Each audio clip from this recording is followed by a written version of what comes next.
Hi everyone, in this video I will show you how to merge two Google accounts into one. Is it possible?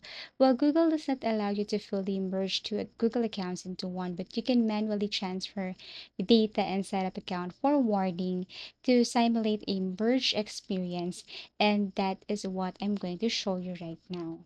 So first things first, you can just go to your Gmail.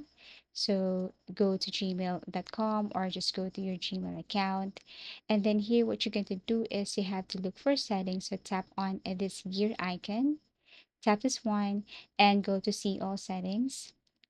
Now here on see all settings, you have to look for accounts and import, tap this one. And then here you have to scroll down and tap this, add another email address, click this one.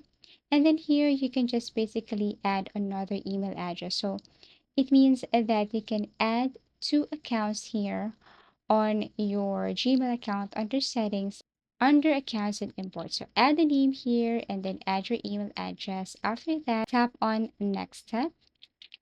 And then here you have to follow some instruction. Now, what is the advantage of this accounts and import in Gmail? So adding another email here can check mail from other accounts, can reply from the same address the message was sent to, also grant access to your account, and also can change your account settings. So basically, you can also manage multiple identities using this inbox by adding or using accounts and import. So basically, that's it. Thank you for watching and see you again in our next video tutorials.